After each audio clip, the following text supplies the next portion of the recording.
아멘. 은혜로 찬양 감사드립니다. 우리 자회분들하고 인사하겠습니다. 복된 주일입니다. 인사하겠습니다.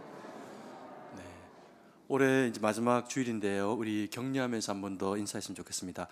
한 해 동안 수고 많으셨습니다. 이렇게 인사하겠습니다.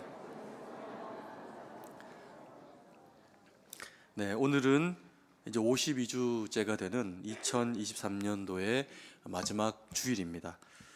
이제 한 해를 감사함으로 하나님 앞에 보내고 또 하나님께서 우리에게 허락하실 또 새해를 은혜로 맞이해야 하는 그런 그 시점 가운데 있습니다. 오늘 말씀을 통해서 주님이 우리에게 주시는 다 외칠지어다 또 다 외쳐라 라고 하는 그 말씀 우리가 함께 바라보면서 주님이 우리에게 무엇을 외치고 살아가기를 원하시는지 그걸 마음에 새기는 그런 그 은혜의 시간 되기를 원합니다. 첫 번째로 우리 하나님은 구원의 은혜에 감격하며 외쳐야 한다라고 그렇게 말씀을 하고 있습니다. 시편 98편 1절 말씀입니다. 같이 한번 읽겠습니다. 새 노래로 여호와께 찬송하라. 그는 기이한 일을 행하사 그의 오른손과 거룩한 팔로 자기를 위하여 구원을 베푸셨음이로다. 주님이 우리에게 구원을 베푸셨기 때문에 우리는 하나님을 찬양하고 또 그리고 감격하며 외쳐야 한다라고 성경이 그렇게 말씀을 하고 있습니다. 우리가 구원에 대해서 너무나도 많이 들었고 또 그리고 이 구원이 우리에게 전혀 우리 편에서는 값을 지불하지 않고 예수님의 우리를 향한 그 보혈의 공로로 되어진 것이기 때문에 때로는 이 구원이라고 하는 그 은혜가 우리에겐 좀 피상적으로 들릴 수도 있고 또 그리고 마음에 크게 와닿지 않는 그런 이제 원래 그런가 보다 이런 이제 의미로 그저 다가와지는 그런 그 경우들이 있습니다. 그런데 이 구원은 우리에게 그냥 그저 되어진 것이 아니라 태초부터 우리를 사랑하신 하나님의 그 사랑이 예수 그리스도를 통해서 그리고 이 즈음에 태어난 우리에게 이루어진 감격적인 일이라는 겁니다. 그래서 우리가 주님 앞에 예배를 드린다라고 하는 것은 구원받은 자로서 이 구원의 감격을 하나님 앞에 올려드린다는 거죠. 때로 이제 이런 경우들이 있을 수 있습니다. 우리가 날 때부터 믿음의 가정에서 태어나가지고 우리가 다 모태신앙으로 그렇게 자라나서 한 번도 지금까지 예배를 거슬러 본 적이 없는 겁니다. 그래서 지난주에도 이번 주에도 하나님 앞에 주일이 되었으니 나와서 예배를 꼭꼭 지키고 있는 그런 그 모습을 가지고 있다면 한편으로는 귀한 거죠. 하나님 주신 은혜도 귀하고 또 그리고 늘 일평생에 하나님 앞에 변함없는 자리에서 예배드리면서 그 믿음을 지켜온 모습을 가지신 우리 성도님들의 신앙도 너무나도 귀한 겁니다. 그런데 그래서 만약에 예배에 감격이 없고 예배에 기대가 없고 늘 해왔던 일들이니 이번 주에도 한다 이제 그런 마음으로 만약에 예배를 우리가 하나님 앞에 올려드린다면 이것은 감사도 그 안에서 사라지고 또 그 의미가 퇴색될 수밖에 없는 그런 그 시간들일 수가 있다는 겁니다. 그래서 우리가 모태신앙이건 아니면 또 친구를 통해서나 이웃 주민들을 통해 가지고 복음을 받고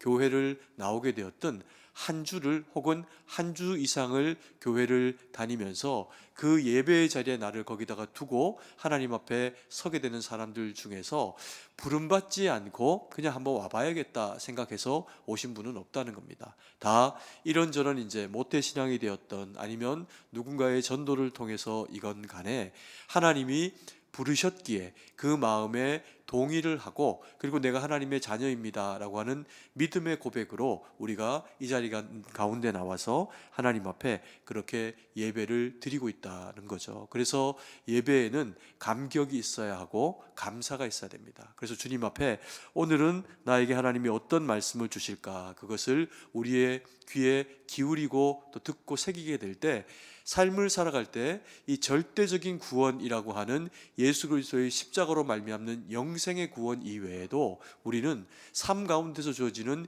이런저런 힘겹고 어려운 상황들을 맞닥뜨릴 수가 있습니다. 그때도 우리는 하나님의 구원이 절실하게 절대적으로 필요한 대상들이라는 거죠. 그래서 우리가 예배드리며 구원받은 하나님의 백성, 거룩한 하나님의 자녀가 되었을 때 주님은 우리의 구원자로서 우리에게 예배를 받으시면서 우리의 그 모든 삶 가운데 우리와 동행하시고 역사를 하신다는 겁니다.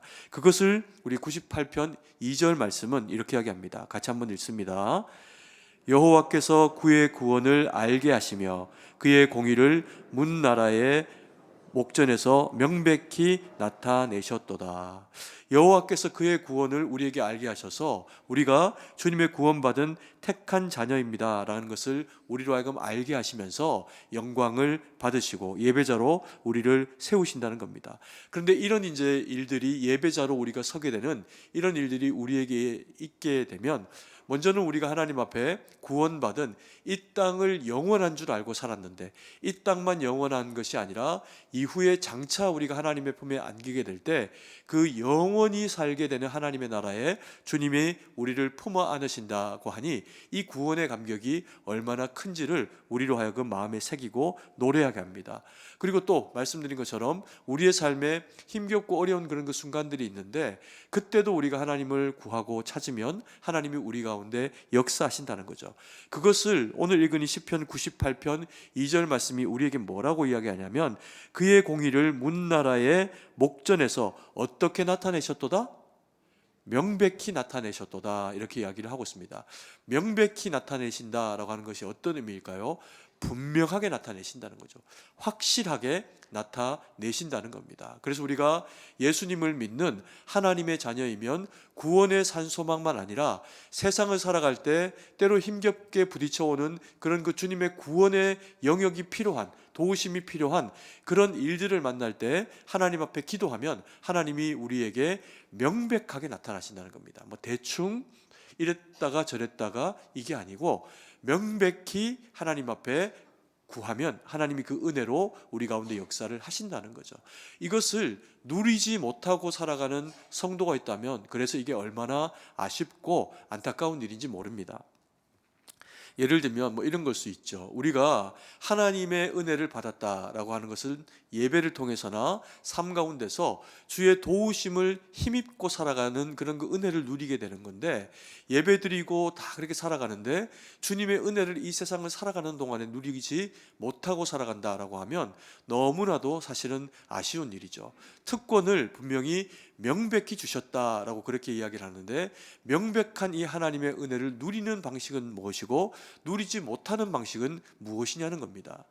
이 하나님의 은혜를 명백하게 누리는 것이 바로 기도입니다. 우리가 하나님 앞에 우리가 가지고 있는 이 상황과 상태를 아뢰고 그리고 구하면은 하나님이 그 가운데 역사를 하신다는 거죠. 그런데 이것을 하나님 앞에 아뢰지 아니하고, 힘들고 어려운 일이 있는데 믿음 생활에 거룩한 습관이 우리에게 체득이 되지 않아가지고 하나님 앞에 구하지도 않고 하나님 앞에 매달리지 않는, 기도하지 않는 만약의 삶을 살아간다면, 오늘 우리가 읽은 이 본문의 말씀에서 이야기하고 있는 중요한 내용, 명백히 나타내시리라 라는 하나님의 이 은혜를 경험하지 못할 수도 있다는 겁니다. 그래서 기도가 성도에게는 그만큼 중요하다는 거죠. 이것을 누리지 못하는 게 어떤 거냐면요, 손에 무기를 잔뜩 가지고 총도 칼도 창도 방패도 그렇게 가지고서는 강도를 만나가지고 두들겨 맞고 다 뺏기는 것과 똑같은 상황입니다. 내지는 손에 은금 보화를 가득히, 그리고 또 돈을 한 주먹 가득 쥐고 있으면서 배고파서 굶어 죽을 것 같은 상황 가운데 놓여 있는 것, 그게 성경은 명백한 하나님의 도우심과 은혜를 구하지 못하는 삶의 모습이다라고 그렇게 이야기를 하고 있습니다. 그래서 우리가 믿음의 사람이라면, 주님 앞에 이 값없이 주어지는 구속의 은혜를 받았다면, 우리는 하나님 앞에 이 명백한 은혜를 누릴 수 있는 그 자격과 길이 있는데, 그게 바로 하나님 앞에 기도하며 주의 뜻을 구하는 것을 통해서 우리에게 그 일들이 이루어진다는 거죠. 그래서 그리스도인은 반드시 기도해야 되고, 우리가 23년에 올 한 해의 삶을 돌아보면 하나님 앞에서 어떤 것들은 되어지고 또 어떤 것들은 되어지지 않은 것처럼 여겨지는 일들이 있을 겁니다. 그러면 지혜롭게 그 일들이 어떤 일이었던가를 한번 돌이켜서 믿음의 반추를 해보면요, 기도했던 것들은 하나님이 우리 손에 다 있게 하십니다. 그리고 때로는 그게 없더라도 기도했던 일들은 그거보다도 더 크고 더 좋은 일들이 우리에게 주어지게 하시는 것이 하나님의 놀라운 은혜라는 겁니다. 여러분, 우리가 이것이 왜 중요하냐면 시편 98편 9절 말씀 한번 읽어보겠습니다. 그가 땅을 심판하러 임하실 것이로다. 그가 의로 세계를 판단하시며 공평으로 그의 백성을 심판하시리로다. 여기 보니까 하나님이 이 땅 가운데 임재하시는데요, 심판하시려고 임재하신다라고 그렇게 이야기를 합니다. 왜 그럴까요?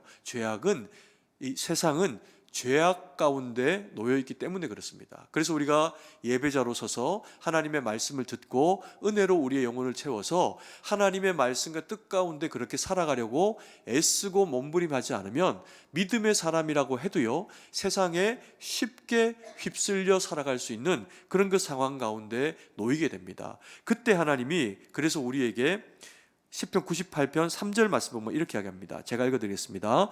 그가 이스라엘의 집에 베푸신 인자와 성실을 기억하셨으므로 땅끝까지 이르는 모든 것이 우리 하나님의 구원을 보았다, 이렇게 이야기하면서 하나님이 우리를 바라보시는 그 관점이 하나님의 성품을 따라 인자와 무엇으로?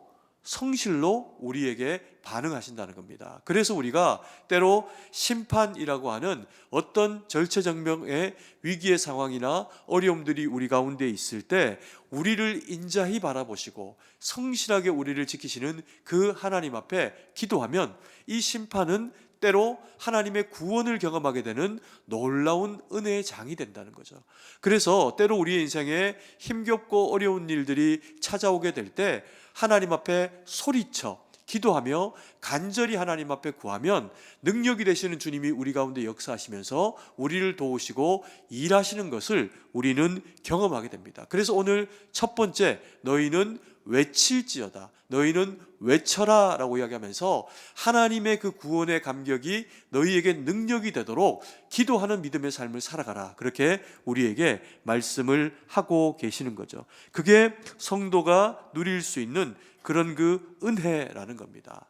하나님 앞에 기도하면 심판도 저주도 두려움도 물러가면서 우리를 사랑하실 때 끝까지 사랑하시며 우리를 위해 일해 오시는 그 하나님의 능력을 힘입게 된다는 거죠. 우리가 23년을 기도하며 그렇게 살아왔습니다. 그리고 다시 다가올 24년도도 여전히 하나님 앞에 기도하면서 살아내서 명백히 우리 가운데 역사하시기를 원하시는 그 주님 앞에 외쳐 기도하고 그리고 주의 그 능력을 힘입는 믿음의 삶이 되시기를 간절히 소망합니다. 그리고 두 번째로 성경은 우리에게 즐겁게 소리치고 노래하라 라고 그렇게 말씀을 하고 있습니다. 시편 98편 4절에서 6절 말씀인데요, 같이 한번 읽습니다. 온 땅이여 여호와께 즐거이 소리칠지어다. 소리내어 즐겁게 노래하며 찬송할지어다. 수금으로 여호와를 노래하라. 수금과 음성으로 노래할지어다. 나팔과 호각 소리로 왕이신 여호와 앞에 즐거이 소리칠지어다. 오늘 이 본문의 말씀에 보니까 여기에 이 짧은 세 구절 안에 계속해서 무엇을 이야기를 하냐 하면 즐겁게 소리쳐라, 찬송해라, 노래해라, 그리고 소리로 왕이신 여호와 앞에 즐겁게 또 소리쳐라, 이렇게 그렇게 이야기를 하고 있습니다. 그래서 이런 어떤 장면들을 우리가 머릿속에 글이 아니라 그림으로 한번 머릿속에 이렇게 떠올려 보면 소리치고 노래하고 그리고 나팔과 호각과 그리고 수금이 막 이제 이렇게 소리를 내고 있는 그런 그 장면을 우리 머릿속에 떠올리게 되면 이게 어떤 장면을 이야기를 하는 걸까요?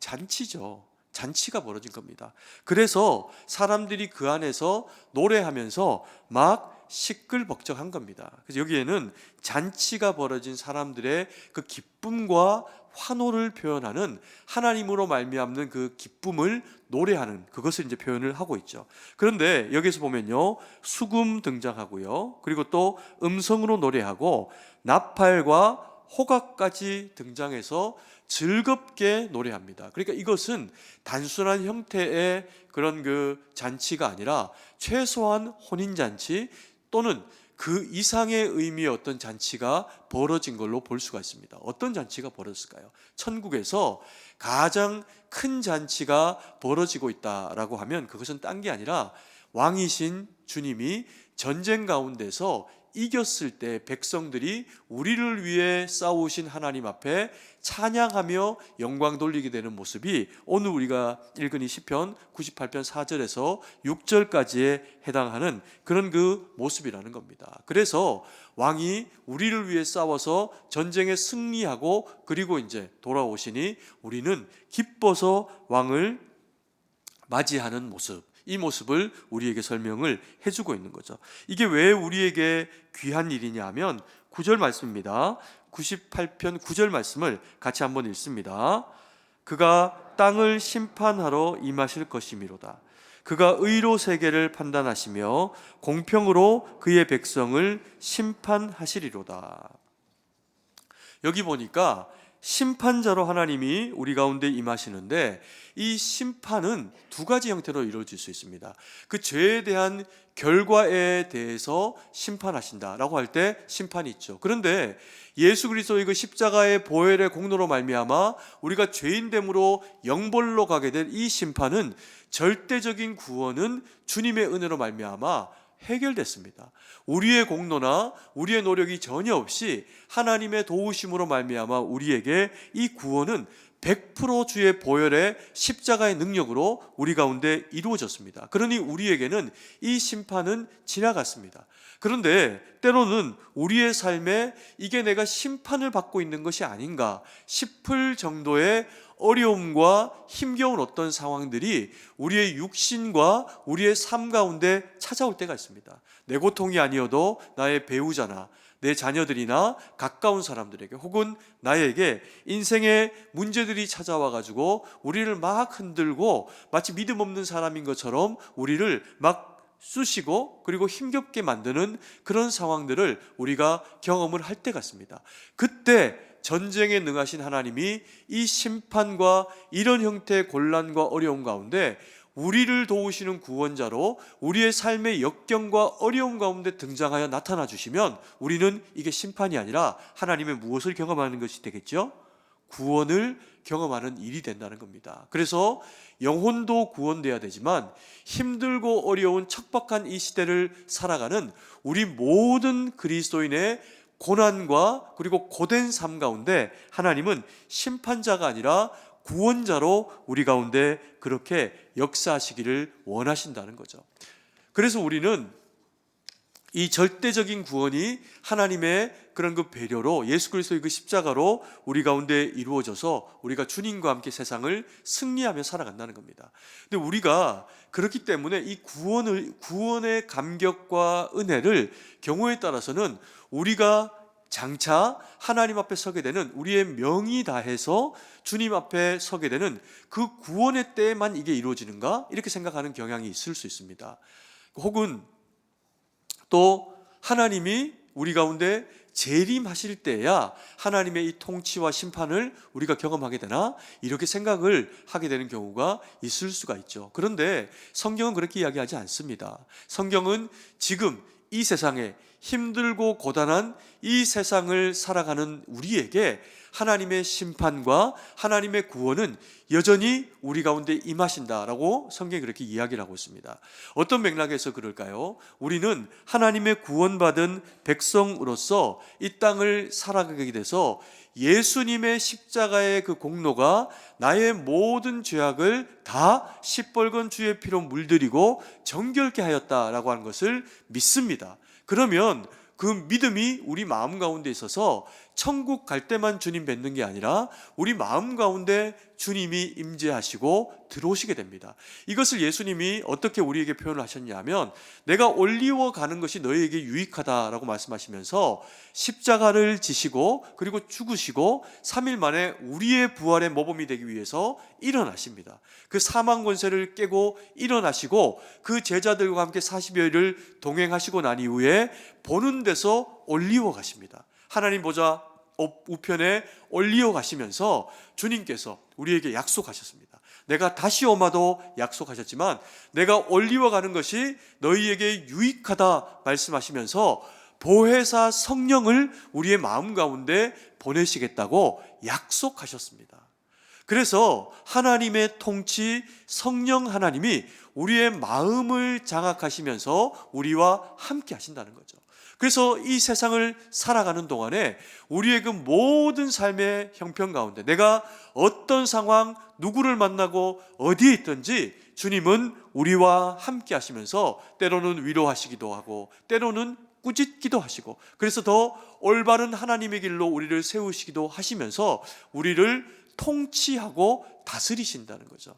이 통치의 영역을 많이 경험하는 분이 믿음이 좋은 분이라는 겁니다. 감투와 또 다른 무엇이 아니라 하나님의 이 통치하심을 많이 맛보아 알면서 주님 앞에 승복되는 인생이 좋은 믿음의 사람이다 라고 성경이 그렇게 이야기를 하죠. 로마서 8장 26절의 말씀은 그래서 우리에게 이렇게 이야기합니다. 같이 한번 읽습니다. 이와 같이 성령도 우리의 연약함을 도우시나니 우리는 마땅히 기도할 바를 알지 못하나 오직 성령이 말할 수 없는 탄식으로 우리를 위하여 친히 간구하시느니라. 바울이 우리의 인생에 대해서 이야기하면서 우리는 연약한 믿음의 사람이라는 겁니다. 믿음의 사람이 되고 난 이후에도 얼마든지 우리는 침륜과 어리석음과 연약함 가운데 빠져들 수 있는 그런 그 옛사람, 육의 심령도 가지고 있고 새 사람, 그리스도로 말미암아 거룩하게 빚어진 영혼의 모습도 우리 안에 공히 가질 수 있을 수가 있다는 겁니다. 그래서 우리가 믿음의 사람이지만 때로 영적인 상태가 좋으면 당연히 하나님 앞에 기도하고 말씀 붙잡고 순종하며 살아냅니다.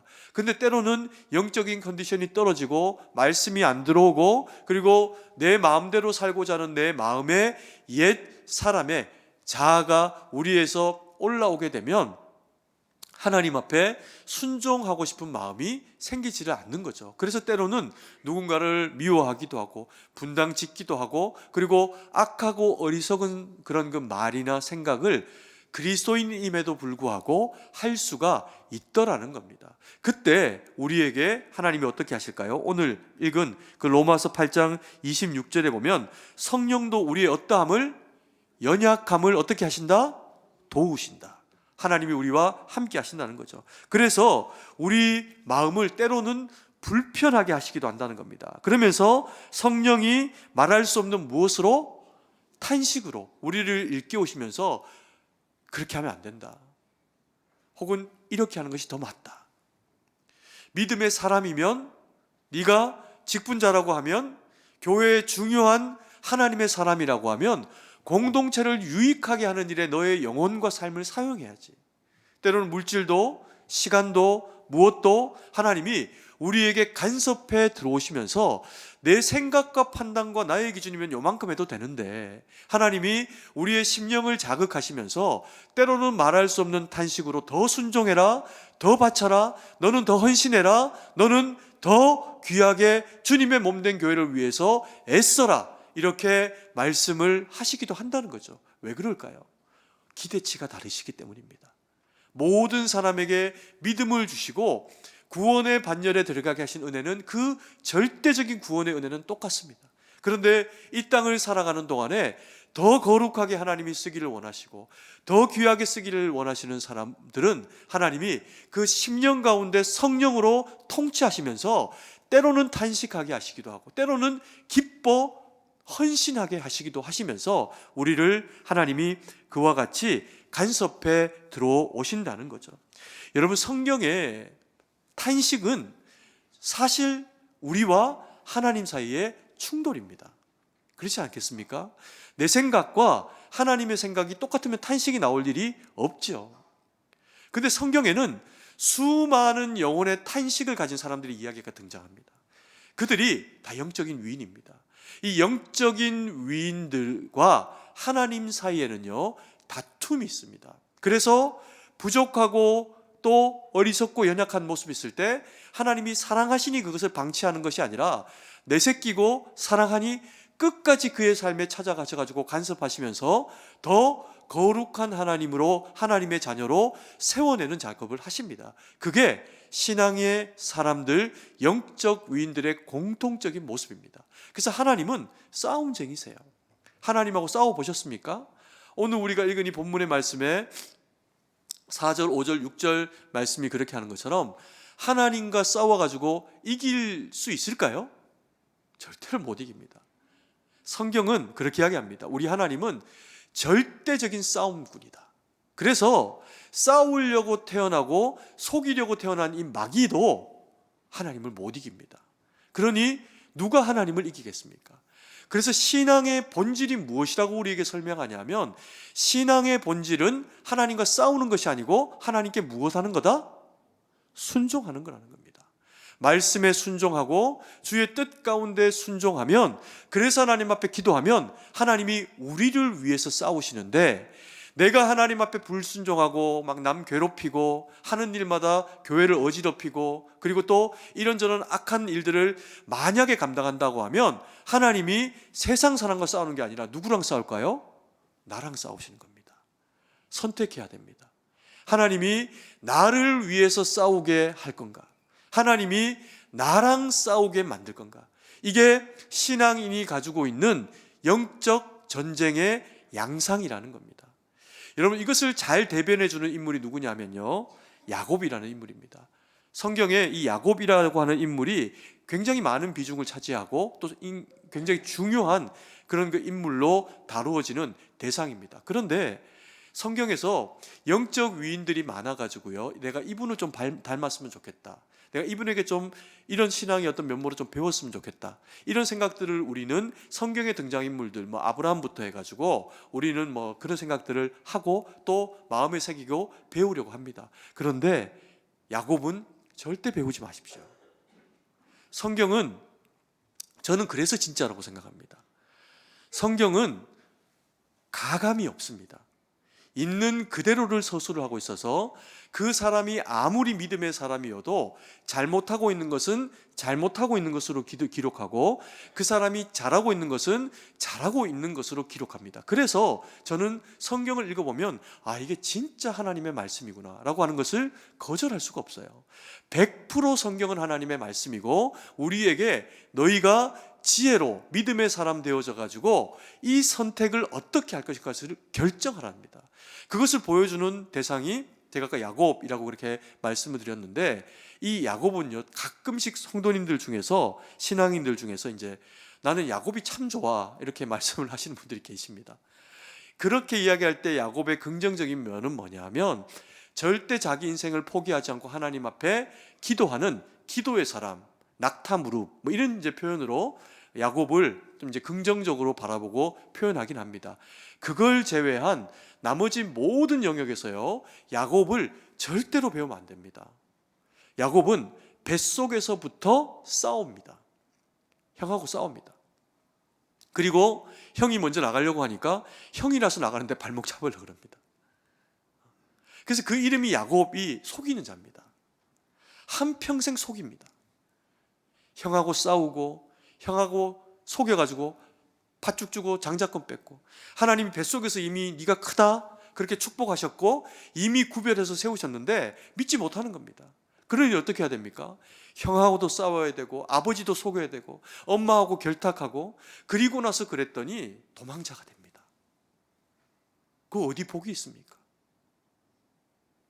그리고는 삼촌 라반의 집에 숨어들다시피 거기 가가지고 살아냅니다. 그랬더니 또 그 외사촌들하고 싸웁니다. 속입니다. 그리고 그랬더니 외삼촌도 이놈 봐라 그리고 조카를 속입니다. 똑같아요. 그래서 하나만 얻어도 될 아내 둘 얻어가지고 이제 집안이 풍지방편 박살이 납니다. 그렇게 한평생을 싸우고 들이받고 거짓말하고 속이고 그렇게 한평생을 살았더니 그의 그 인생 가운데서 평안이 없는 겁니다. 그리고 나서 나중에 바로 앞에 서가지고 자기 삶에 대해서 고백하기를 조금 철이 들어서 야곱이 한 고백이 있습니다. 내가 내 열조보다도 어떤 인생을 살았습니다? 험악한 인생을 살았습니다. 이렇게 이야기합니다. 여러분, 우리의 삶에서 험악한 인생이 좋습니까? 평안한 인생이 좋습니까? 평안한 인생이 좋죠. 그 아버지는 평안의 사람입니다. 근데 어떻게 그 바로 다음 자식이 이렇게 험악한 인생을 살아가는 사람이 태어나게 됐을까요? 여러분, 야곱의 이야기는 그가 하는 모습의 어떤 것도 인간적으로는 배우지 마라, 이 얘기와 동시에 더 큰 은혜가 있다. 너희가 아무리 악하고 아무리 어리석고 아무리 험악하며 포악해도 하나님은 결정하신 우리에 대해서 어떻게 하신다? 절대로 포기하지 않으신다는 겁니다. 그게 야곱을 통해서 우리에게 보여주시는 은혜입니다. 그런데 이 야곱을 통해 갖고 자식들이 태어납니다. 얘들도 장난 아닙니다. 엄마가 내신이 얼마나 시끄럽겠습니까, 그 집안이. 그런데 그 와중에 하나님이 요셉이라고 하는 정말 너무너무 괜찮은, 그리고 또 예수님을 예표하는 구약의 인물로 지정될 정도로 괜찮은 아들이 태어나게 하십니다. 요셉이죠. 이 요셉의 삶은 어떤 삶이었을까요? 형들이 팔아먹습니다. 그 이쁜 동생, 똑똑한 동생, 자기들을 섬기고 또 다스려줄 그 동생을요, 엿바꿔 먹습니다. 죽이려고 하다가 그나마 엿바꿔 먹습니다. 그랬는데 만약에 야곱 같은 성품이었으면 요셉이 어떻게 했을까요? 또 험악한 삶을 살았겠죠. 험악한 삶을 형들이 자기에게 만들었으니까. 근데 요셉은 그런 선택하지 않습니다. 평화의 사람으로, 용서의 사람으로, 하나님의 거룩의 사람으로 서가지고 당할 수 있는 고난과 고초는 다 겪어냈더니 하나님이 그를 등경 위에 두나니 라고 하는 말씀으로 그를 애굽과 당시의 세계의 최강대국이니까 세상에 우뚝 선 하나님의 사람으로 세우십니다. 모든 요셉의 전쟁 가운데 함께 하시면서 요셉에게 꿀밥 먹였던 것, 요셉 괴롭혔던 것, 하나님이 그 앞에 다 꿇어 엎드리게 하면서 요셉을 드높이 쓰십니다. 왜 그럴까요? 여러분, 요셉은 전쟁을 하나님과 하지 않았습니다. 하나님 앞에 순종한 겁니다. 자기 마음 가운데 이렇게 물밀듯 밀려오는 이 서글픔과 서러움을 믿음으로 이겨낸 겁니다. 심지어 그런 치열하고 치졸한 형들도 사랑으로 품어내고 싸우지 않습니다. 전쟁하지 않은 거죠. 그랬더니 하나님이 그들 위에 세우는 은혜를 주십니다. 이게 믿음의 사람들이 하나님의 구원을 순종으로 기도하며 감당해내면 주님이 일하시는 방식이라는 겁니다. 여러분, 우리 모두가 이 신앙의 위인들, 제대로 된 하나님의 위인들 한번 보십시오. 고난 없었던 사람 있습니까? 거기에서 수단과 방법 정말 가리지 않고 어떻게든 내가 악착같이 이겨내야지, 그렇게 행동하고 그렇게 이겨낸 사람들이 있습니까? 그런 사람들이 있긴 합니다. 그런데 그들의 말로는 다 비참합니다. 심판받습니다. 성경에 등장하는 인물인데 우리는 그런 사람들로 하나님 앞에 부름받은 사람들이 아니라 순종해서 내 앞에 주어진 영적인 전쟁을 하나님 앞에 이겨내면 주님이 내 전쟁 가운데 명백하게 등장하셔서 이겨내주는 사람이 우리 그리스도인들이라는 겁니다. 아멘이십니까? 23년도를 여러분 그렇게 살아오셨고 또 24년도가 우리에게 주어질 때 여전히 기도하며 순종하며 하나님 영광 돌리는 우리 모두가 되기를 간절히 소망합니다. 그리고 세 번째로, 세계와 그 중에 거주하는 모든 자들이 다 함께 외치게 해야 한다라고 그렇게 말씀합니다. 98편 7절 8절 말씀인데요, 같이 한번 읽습니다. 바다와 거기 충만한 것과 세계와 그 중에 거주하는 자는 다 외칠지어다. 여호와 앞에서 큰 물은 박수할지어다. 산악이 함께 즐거워 노래할지어다.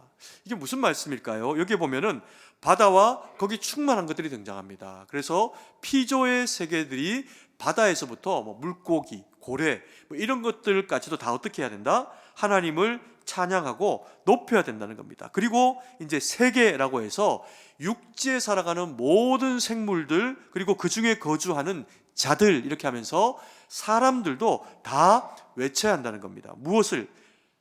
물도, 바닷물도 박수를 칠 지경이니 우리를 구원하신 하나님의 그 구원과 산악도 즐거이 노래할 지경이니 우리를 구원하신 그 하나님의 구원에 대해서 하나님 앞에 높이고 외쳐라 라고 그렇게 말씀을 하고 계십니다. 근데 여기서 우리가 이 표현을 가만히 보면요, 바다에서 그리고 세계 그리고 또 산 위까지 등장합니다.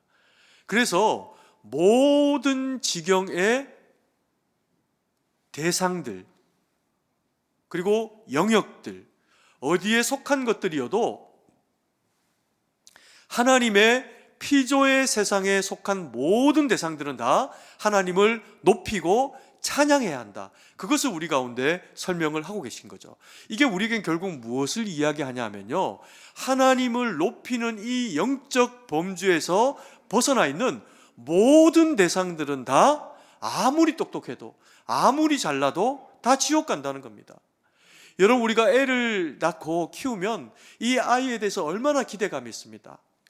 그래서 혹이라도 내 새끼가 남들과 비교해가지고 열등한 삶을 살아가면 어떨까 싶어가지고 공부하는데 애들에게 모든 것 최선을 다 기울이고 부모가 좀 덜 입고 좀 적은 집에 살아도 어떻게든 자녀를 공부시켜가지고 남들과의 이 비교 경쟁 가운데서 이겨내도록 하기 위해 갖고 애들에게 우리가 사실 모든 것들을 다 투자합니다. 그게 이제 부모의 당연한 모습이다 이렇게 생각하고, 특별히 한국의 부모님들은 그렇게 살아옵니다.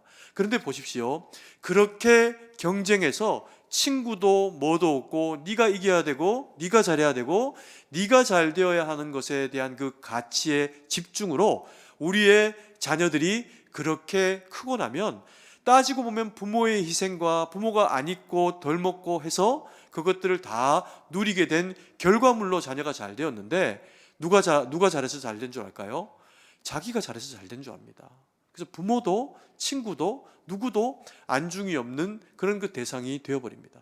이건 뭐 세상 모든 사람들이 다 그렇습니다. 그런데 우리 그리스도인에게 있어가지고 이 일이 이렇게 되면 너무나도 슬픈 일인 것은, 그래서 만약에 그 아이가 세상에서는 탁월해졌는데 다행히 그만큼 투자했으니 그만한 결과를 자식이 부모에게 보람으로 준 거죠.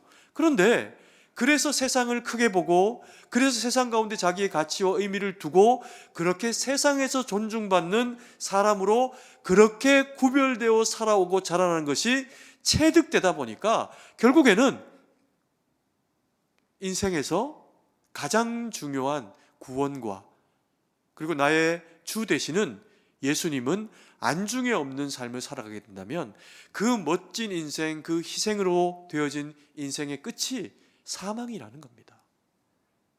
지옥이라는 거죠. 그래서 성경은 우리에게 그렇게 이야기합니다. 바다에서부터 온 세계에서 소리쳐 외칠지어다. 산과 들과 사람이 있는 곳이라면 골짜기라도 어디에도 복음이 외쳐져야 한다. 여러분, 지난주에 금요일 날 강사 목사님이 오셔가지고 말씀을 전하는 중에 우리 성도님들도 은혜 많이 받으셨겠지만 저도 제 마음에 막 크게 쿵 하고 부딪혀온 게 있습니다. 지난 부흥회 때도 그랬고,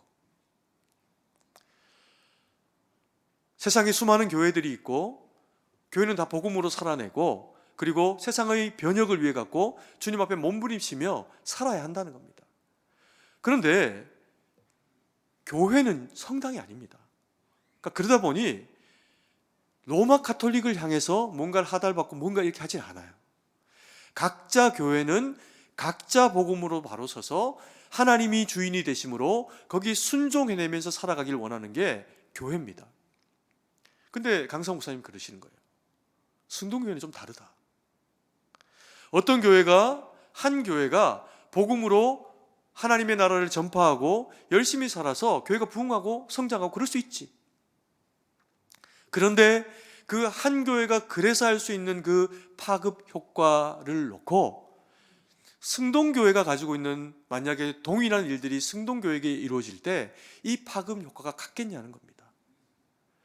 이 땅 가운데 하나님이 복음을 주시면서 이곳에 주님의 몸된 교회를 100년도 전에 세우시고 이 믿음의 대가 계속해서 거듭되게 하시면서 여러분, 승동교회를 통해서 세워진 작은 교회들이 100교회가 넘습니다. 심지어는 우리 교회보다 훨씬 큰 교회가 서울 안에 있습니다. 승동교회에서 세운 교회예요. 다시 우리가 하나님의 복음에 깨어있고 예수 그리스도의 그 십자가의 복음이 우리의 영혼의 다른 어떤 가치보다도 내 자녀가 더 탁월하고 더 똑똑하고 더 세상 가운데 귀하게 세워지기 이전에 하나님 손에 의롭게 붙들림 바 되어진 아이로 살아나서 주님 영광 돌리는 일꾼으로 우리의 자녀 세대들이 세워지게 된다면 여러분, 하나님이 정말 우리 교회를 기뻐하실 겁니다. 여러분, 우리가 함께 살아가는 이 즈음에 우리 모두는 한 사람 예외 없이 다 흙으로 돌아가는 과정 가운데 있습니다. 어리지만 내 자녀도, 내 부모님도, 내 사랑하는 아내도, 남편도 내 옆에서 쿨쿨 자고 있는데, 여러분이 잠이 가지고 있는 또 다른 의미를 생각해 보면요, 죽음에 대한 연습입니다. 죽음이라는 게 있다는 거죠. 아무것도 지각되지 않는, 아무것도 느껴지지 않는 죽음이라는 게 흙으로 돌아가는 세상이 인간에게는 다 있다는 겁니다. 그것을 건져내고 그리고 하나님 앞에 새로운 새 생명으로 살려낼 수 있는 유일한 길은 구원밖에 없다는 겁니다. 복음밖에 없다는 거죠. 그래서 너희로 하여금 복음으로 외쳐라. 승동교회 담임 목사로 부임하고 나니까 제가 뭐 한국교회를 대표하는 목사도 아닌데 이런 부담이 있습니다. 승동교회가 진짜 복음으로 하나님의 말씀 그 뜻 가운데 잘 세워져야 되는데, 근데 보십시오, 주변에 아파트 하나 없습니다. 주택가 없어요. 자연적인 복음 증가 우리 교회는 기대할 수가 없습니다. 그대로 두면 사라질 수밖에 없는 위기 가운데 있는 첫 번째 교회가 우리 교회입니다. 여러분이 그렇게 살아가는 이 승동교회가 우리의 마음 가운데 있는 주님에 대한 이 간절한 복음에 대한 소망이 막 들끓고 넘쳐나서 멀리 살고 가까이 사는 게 뭔 소용이 있습니까? 여러분 다 멀리서 오는데. 그래서 복음으로 두드리고, 그래서 그 사람이 하나님 앞에 돌아와서 복음의 사람이 되어지면 나중에 우리가 천국 갔을 때 그가 우리를 맞아준다는 겁니다. 여러분, 어떤 사람이 죽기 전에 워낙에 부자여가지고 내가 꼭 이것저것 가져갔으면 좋겠습니다 라고 막 이렇게 천사한테 때를 썼답니다. 웃기는 얘기예요. 긴장하시고 들을 필요 없습니다. 막 때를 썼답니다. 그럼 뭘 가져갈래? 이제 이렇게 이야기하니까 아무래도 이제 비중과 뭘 봤을 때는 금덩이가 최고일 것 같다. 그래서 내가 금을 좀 한 가방을 가지고 가야 되겠다. 이렇게 해서 하도 때를 쓰니까 뭐 예수님 안 믿는 것도 아니고 그래서 가자. 그러면서 이제 그렇게 허락을 했다는 거예요. 그래서 그 사람이 낑낑대면서 무겁게 남들 다 빈몸으로 갔는데 자기 혼자 가방에 금을 잔뜩 싣고 갔더니 천국에서 베드로가 문 앞에서 보면서 고개를 갸우뚱갸우뚱 하더래요. 왜 그럴까? 왜 베드로가 고개를 갸우뚱? 이게 분명히 천국 들어올 하나님의 자녀를 맞는 것 같은데 당신은 저쪽으로 가라 이렇게 하더래요. 그래서 그쪽으로 가보니까 천국에 도로를 깔아야 되는 일을 해야 되는 거예요. 다 아시는 얘기죠. 우스갯 이야기입니다. 우리는 금도 못 가져가고 명예도 못 가져가고 천국에 아무것도 가져갈 수 없습니다. 그런데 옆에 분들 한번 보십시오. 옆에 분들 한번 보시라니까요. 옆에 계시는 분들. 이분들이 천국에 계실까요? 안 계실까요? 안 계시면 어떡합니까? 우리밖에 없습니다. 천국에서 주님이 가장 귀하게 여기시는 보석은 우리밖에 없습니다. 그래서 하나님이 복음을 우리에게 주시면서 땅끝까지 이르러 증인이 되라 그렇게 말씀하신 거예요. 아멘이십니까? 2024년도 그리고 2023년도 열심히 잘 살아오셨고요. 그리고 24년도가 우리에게 주어질 때 기도하며 순종하며 하나님 뜻 가운데 살아내시기 원합니다. 그러면 명백히 우리 가운데 역사하신 그 하나님이 또 우리와 동행하실 거예요. 그리고 주님의 마지막 명령이 산으로 바다로 들로 복음의 사람이 되어 나가서 전파하라. 세례를 주라. 그것이 주님의 명령입니다. 그 복음의 사명을 띠고 하나님 은혜 가운데 살아가서 천국의 가족을 늘리게 되는, 내 가족이 지옥 갈 인생에서 천국으로 하나님 백성으로 거듭나게 되는 놀라운 은혜를 경험하는 새롭게 주어질 2024년도 되기를 간절히 소망합니다. 기도드리겠습니다. 사랑의 아버지 하나님, 은혜와 사랑을 감사드립니다. 아버지 하나님, 오늘 주신 말씀, 생명의 말씀 우리의 마음에 새기고 아버지, 여전히 우리가 기도하며 살아내길 원합니다. 말씀에 순종하며 살아내길 원합니다. 전쟁에 능하신 하나님이 우리와 함께 하셔서 우리의 인생의 모든 전쟁과 심판과 고난 가운데 구원자로 역사하여 주시옵소서. 뿐만 아니라 우리가 주님의 복음 들고 나아가 전파자로 하나님의 거룩의 사람으로 서기를 원합니다. 하나님, 살리는 사람 되어져서 주님이 가장 기뻐하시는 그 일에 헌신되고, 그리고 주님 앞에 복을 얻는 우리 모두가 될 수 있도록 복음의 사람으로 저희를 세우시고 함께하여 주시옵소서. 주님께 모든 것을 의지하고 감사드리며 살아계신 주 예수님 이름으로 기도드립니다. 아멘.